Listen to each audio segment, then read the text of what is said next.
Расскажите о самом процессе производства памятника. Сколько времени это занимает? Вообще воплощение идеи, от идеи до создания монумента. Сколько времени проходит? Вы знаете, у нас сейчас время такое, что, как говорят, что это очень быстро нужно сделать. Быстрый процесс. Да, быстрый процесс.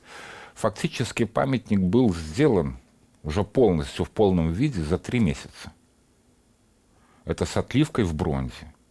А с кем вы работали? Вот я знаю, что вы возглавляли команду, которая занималась Ну, у изготовлением. меня, да, есть помощники, есть, как бы говорят, увеличители. Это не только один я работал над этой работой, потому что надо поставить леса сделать, глину подать, там, ну, разные варианты. Но это все белорусские скульпторы, либо... Естественно. Это все в Беларуси на нашем скульптурном комбинате, Минском скульптурном комбинате. изготовлялся памятник. Да, и отливался он на Минском скульптурном комбинате.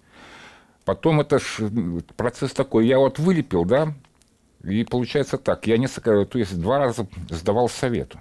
То есть просто не то, что я вылепил, и сразу пошла работа. Памятник сдавался экспертному монументальному совету. Он У нас принимался. в Беларуси. Да, здесь, естественно. Он принимался. Когда он был принят, была, значит, дана команда, чтобы запустить дальнейшее производство. Это значит формовка в гипсе. Надо снять было гипсовую форму. Ну а чем-то макет отличается от его вот 3-метровой версии? Либо вот как вы создали макет, так он и был воплощен. Нет, отличается. Расскажите, чем. Отличается, особенно нижней частью, там, постановкой, потому что костюм своеобразный был у Владимира Млявина. И вот эти вот полы, которые висели на этом костюме, которые хотели изобразить, на маленьком макете у меня совершенно другие. Вот. И по-другому там была замыслена постановка, чуть-чуть ног постановка по-другому было.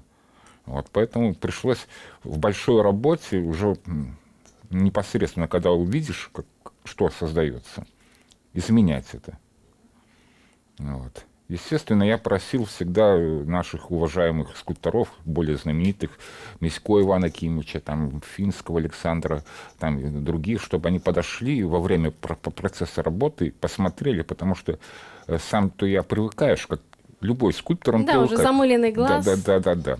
А вот люди приходят, советуют тебе. Это как-то подталкивает. Ну, такая командная работа, да? Да.